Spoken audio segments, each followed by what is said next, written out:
Hello everyone, welcome to my YouTube channel Study Time Study Education. This is Deepti Yadav. आज हमारे 10,000 vocab की series का day 16 है. Guys, अगर आप मेरा सेशन डेली विजिट करते हैं देन मेक श्योर आपको कोई इश्यूज नहीं होंगे रिलेटेड टू वोकैब, बिकॉज इसमें डेली 10 न्यू वर्ड्स रहते हैं, प्लस उनके सिनोनिम्स रहते हैं, प्लस एंटोनिम्स रहते हैं. इस तरह एटलीस्ट आपके 50 to 60 daily new words prepare होते हैं. देन वन वर्ड सब्स्टिट्यूशन भी होते हैं एंड इडियम एंड फ्रेजेस भी होते हैं जो सारे के सारे प्रीवियस ईयर के होते हैं. So finally I want to say that this session is proper exam oriented session. तो चलिए फिर आज का सेशन हम लोग स्टार्ट करते हैं. और हाँ गाइज, अगर आपको मेरे लेक्चर की PDF चाहिए then join our Telegram channel study time study education. Clear? चलिए ठीक है. तो फिर आज का फर्स्ट वर्ड देखते हैं क्या है. आज का फर्स्ट वर्ड है होपलेस. होपलेस का पार्ट्स ऑफ स्पीच हो गया एडजेक्टिव. इसका हिंदी मीनिंग हुआ निराशाजनक. निराशाजनक या फिर आशाहीन या निराश, या बोलेंगे डिसअपॉइंटेड, या फिर फ्रस्ट्रेटेड, या फिर बोलेंगे डेस्पोडेंट.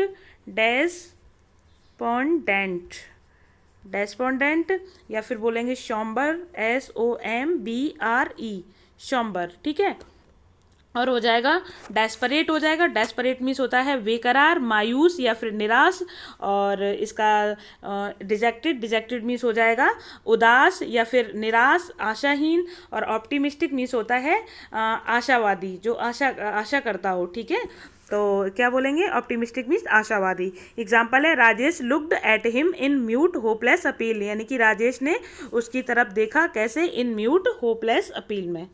चलिए नेक्स्ट है सेकंड वर्ड है इंडल्ज. इंडल्ज का जो पार्ट्स ऑफ स्पीच है वो हो जाएगा नाउन.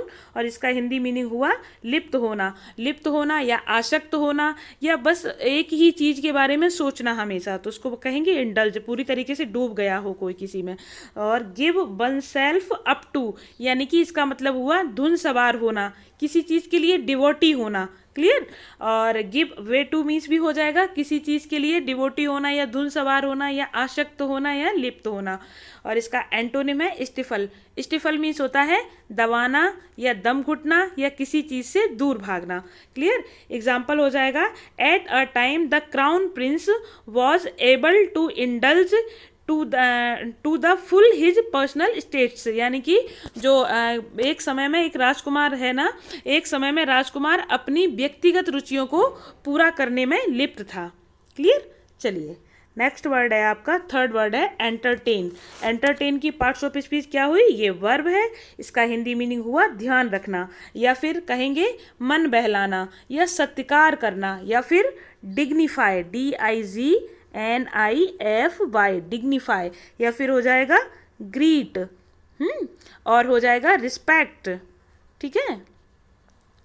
और इसके अलावा हो जाएगा इसका सिनोनिम हो जाएगा टेक इनटू कंसीडरेशन, यानी कि किसी मतलब कि लिहाज रखना या ध्यान में रखना या विचार करना. क्लियर? कंसीडर मीन्स भी क्या होता है? ध्यान रखना या फिर विचार करना. एंटोनिम हो जाएगा रिजेक्ट. रिजेक्ट मीन्स होता है अस्वीकार करना या फिर त्यागना. या फिर हो जाएगा रेलिंक्विश. क्या हो जाएगा? RELINQUISH, relinquish. या फिर फोरसेक हो जाएगा FORSAKE, फोरसेक. या फिर हो जाएगा फोरगिव, या फिर हो जाएगा गिव अप या डिनाई. ठीक है. और सॉरी, फोरगिव नहीं होगा यहाँ पे फोरसेक, गिव अप और डिनाई हो जाएगा. ठीक है. एग्जाम्पल है इसका Washington entertained little hope of an early improvement in relations, यानी कि वॉशिंगटन ने थोड़ी उम्मीद की. किस चीज़ की? संबंधों में शीघ्र ही सुधार की. क्लियर? चलिए नेक्स्ट है फोर्थ वर्ड है आपका कोनंड्रम. कोनंड्रम की पार्ट्स ऑफ स्पीच क्या होगी? नाउन. इसका हिंदी मीनिंग हुआ मुसीबत या फिर पजल, पहेली. और क्या हो जाएगा? टीजर हो जाएगा, TEASER, टीजर. या फिर रिडल, RIDDLE, रिडल. या फिर डिफ़िकल्टी. डिफ़िकल्टी मीन्स क्या होता है? प्रॉब्लम मीन्स तो समस्या होता है. डिफ़िकल्टी मीन्स क्या हो जाएगा? कठिनाई या फिर समस्या. ठीक है. और क्वेंड्री मीन्स हो जाएगा घबराहट, हैरानी, व्याकुलता, है ना. और एंटोनिम है इसका आंसर. आंसर मीन्स क्या होता है? उत्तर या फिर रिस्पॉन्ड. रिस्पॉन्ड हो जाएगा, ठीक है, या फिर रिस्पॉन्स हो जाएगा, या फिर इको हो जाएगा, ECHO इको, या फिर रिएक्टिविटी, या फिर हो जाएगा account for, ACCOUNT account for, FOR, किसी चीज़ के लिए उत्तरदायित्व होना, ठीक है। तो ये इसके सिनोनिम्स, एंटोनिम, ये आंसर के सिनोनिम्स हो जाएंगे, ये रिस्पॉन्ड, इको और अकाउंट फॉर। क्लियर। और चलिए एग्जांपल है, it was one of the most difficult conundrums for the experts, यानी कि एक्सपर्ट्स के लिए, विशेषज्ञों के लिए यह बहुत कठिन समस्या थी, यह अत्यंत कठिन समस्या थी। चलिए नेक्स्ट है, फिफ्थ वर्ड है आपका इनएडिक्वेट। इनएडिक्वेट मीन्स क्या होता है, अपर्याप्त। इसका पार्ट्स ऑफ स्पीच क्या हुआ, एडजेक्टिव। देखिए पर्याप्त के अलावा इसको बोलेंगे मतलब जो इनसफिशिएंट, इसको बोलेंगे इनसफिशिएंट, या फिर स्कैंटी।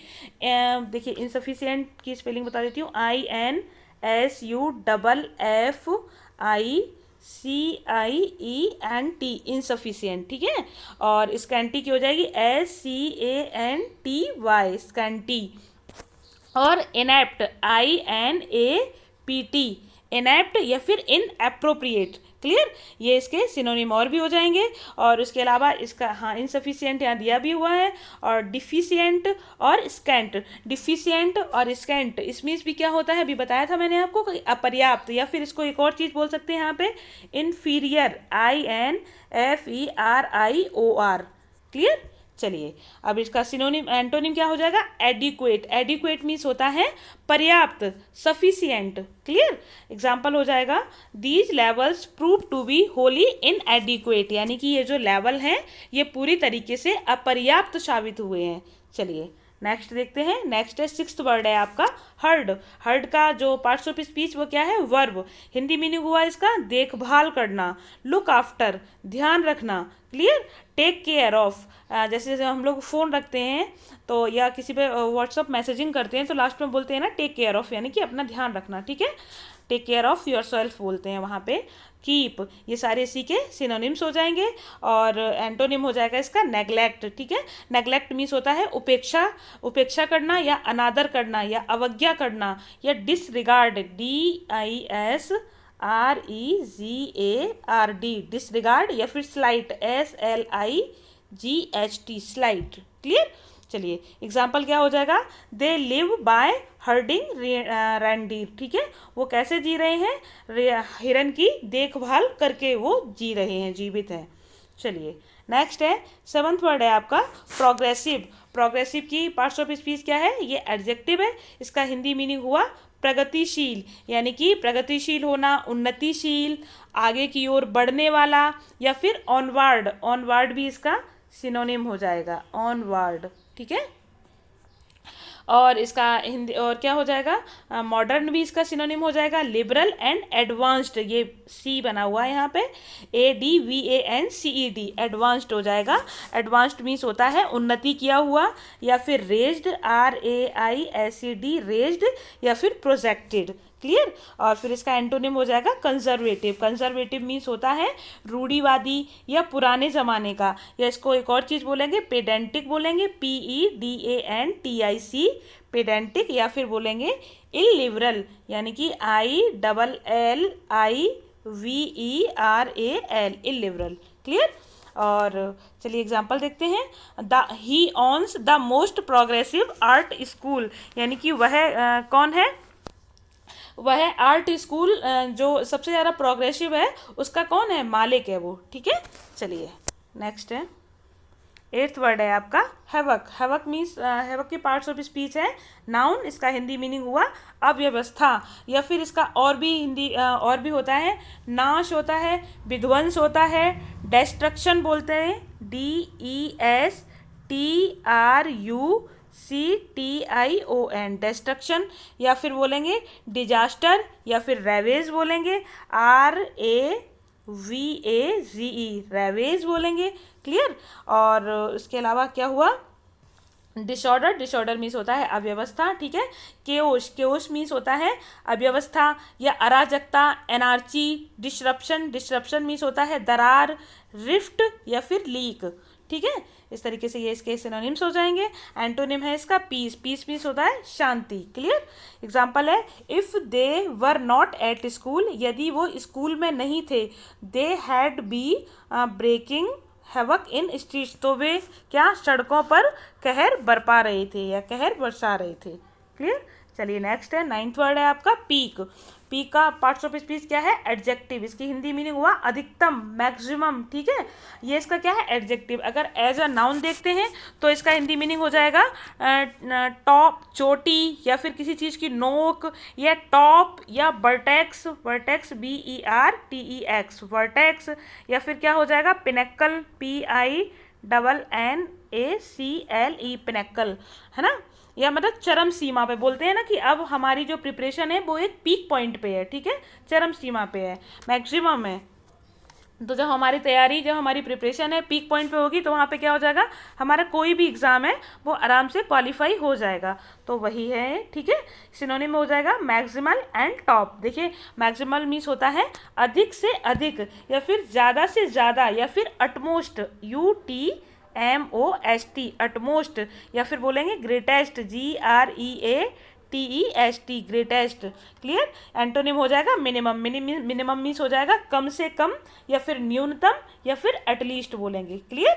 चलिए एग्जाम्पल है the canal was restored to peak condition, यानी कि नहर को पीक कंडीशन में मरम्मत करवाया गया, चरम स्थिति में मरम्मत करवाया गया। चलिए नेक्स्ट है 10th and last word flout. Flout की पार्ट्स ऑफ स्पीच क्या है?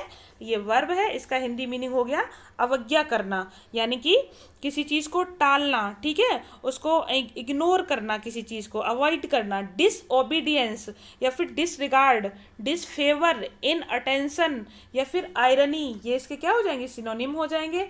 डिफाई, डिफाई मीन्स भी होता है किसी चीज़ को टालना, या किसी चीज़ की अनादर करना किसी चीज़ का। ठीक है, स्कॉट, गो अगेंस्ट, यानी कि किसी के अगेंस्ट जाना, किसी के विरोध में जाना। ठीक है, स्कॉर्ड, स्कॉर्ड मीन्स होता है to show disgust from someone और समथिंग। क्लियर। एंटोनिम हो गया ऑब्जर्व। ऑब्जर्व मीन्स होता है पालन करना, किसी चीज़ को मानना, या फिर एग्जीक्यूट। क्या हो जाएगा? इसका सिनोनिम हो जाएंगे एग्जीक्यूट, EXECUTE, एग्जीक्यूट हो जाएगा। कॉम्प्लाई हो जाएगा, क्या? कॉम्प्लाई, COMPLY, कॉम्प्लाई हो जाएगा। समीक्षा करना हो जाएगा, रिव्यू हो जाएगा, और प्रोसिक्यूट हो जाएगा। ये सब ऑब्जर्व के सिनोनिम्स हो जाएंगे। क्लियर। एग्जाम्पल है the advertising code is being flouted, यानी कि जो एडवर्टाइजिंग कोड था उसका क्या किया गया? उसका पालन नहीं किया गया, या उसका अनादर किया गया। ठीक है। चलिए आपके 10 वर्ड आपके फिनिश होते हैं। अब आते हैं इडियम एंड फ्रेजेस। चलिए फर्स्ट इडियम एंड फ्रेजेस है आपका सिटिंग प्रेटी, यानी कि इन एन एडवांटेजियस पोजीशन, यानी कि एक लाभ की स्थिति में होना, लाभदायक स्थिति में होना, तो उसको क्या कहेंगे? Sitting pretty. नेक्स्ट है आउट ऑफ द क्वेश्चन, यानी कि not possible, can not be, या यहाँ पे कॉमा है, नॉट पॉसिबल या फिर कैन नॉट बी कंसीडर्ड, यानी कि या तो जो पॉसिबल ना हो या जिसको कंसीडर ना किया जा सके, यानी कि जिस पर विचार ना किया जा सके, तो उसको क्या कहेंगे? Out of the question. ठीक है। चलिए नेक्स्ट वर्ड है आपका स्मेल अ रैट, यानी कि इसको बोलेंगे have a suspicion that something is wrong, यानी कि एक सस्पेंशन होना, एक डाउट होना, एक संदेह होना कि कुछ गलत है, यानी कि दाल में काला होना। तो स्मेल अ रैट का मतलब हो गया दाल में काला होना। क्लियर। चलिए नेक्स्ट है सी रेड। सी रेड यानी कि गेट एक्सट्रीमली एंग्री, यानी कि बहुत ज़्यादा गुस्से में होना, मतलब कि आग बबूला होना, है ना। तो क्या हो जाएगा? आग बबूला होने का सी रेड। क्लियर।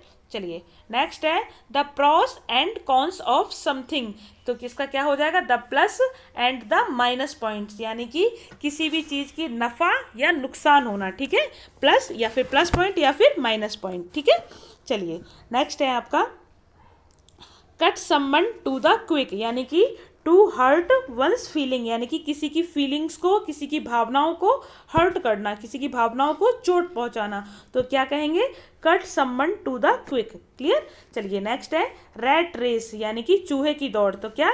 फाइट्स कॉम्पिटिशन, बहुत ज़्यादा तगड़ा कॉम्पिटिशन, यानी कि कड़ी प्रतियोगिता। ठीक है, तगड़ी प्रतियोगिता।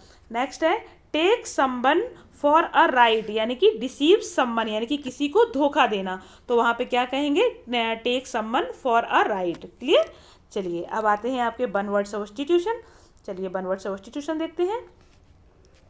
फर्स्ट है आपका कोल्यूजन। कोल्यूजन का क्या हो जाएगा, partnering with someone for a crime यानी कि किसी के साथ किसी क्राइम में पार्टनरशिप होना, तो उसको क्या कहेंगे, कोल्यूजन यानी कि मिली भगत। क्लियर। चलिए नेक्स्ट है कंसेंसस। कंसेंसस मीन्स होता है when everybody agree to something यानी कि जब हर कोई किसी चीज़ के लिए अग्री कर जाए तो उसको हम क्या बोलते हैं, कंसेंसस यानी कि आम राय या फिर बोलेंगे आम सहमति। क्लियर। नेक्स्ट है कमाउफ्लेज। कमाउफ्लेज मीन्स होता है ये किसी चीज़ को छल से या छल से ढकना, छदावरण बोलते हैं इसको। ठीक है। यानी कि डिस्गाइजिंग बाय पेंटिंग या कलरिंग यानी कि किसी चीज़ को छुपाना किससे, पेंट करके या फिर उस पर कलरिंग करके, कलर करके। Clear.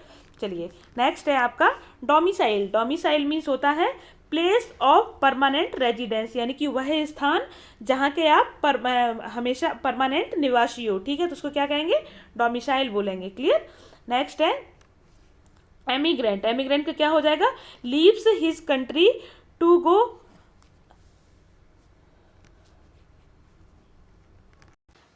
To go to another यानी कि क्या है, अपनी कंट्री को छोड़ना किसी और देश में जाने के लिए यानी कि परदेश में जाने वाला व्यक्ति। ठीक है।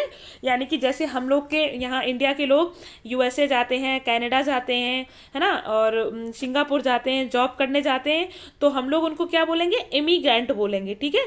बट वहाँ पे कनाडा में, यूएसए में उन लोग क्या कहा जाएगा कि ये लोग कौन है, माइग्रेंट पीपल हैं। ठीक है, यानी कि बाहर से आए हुए हैं। ठीक है।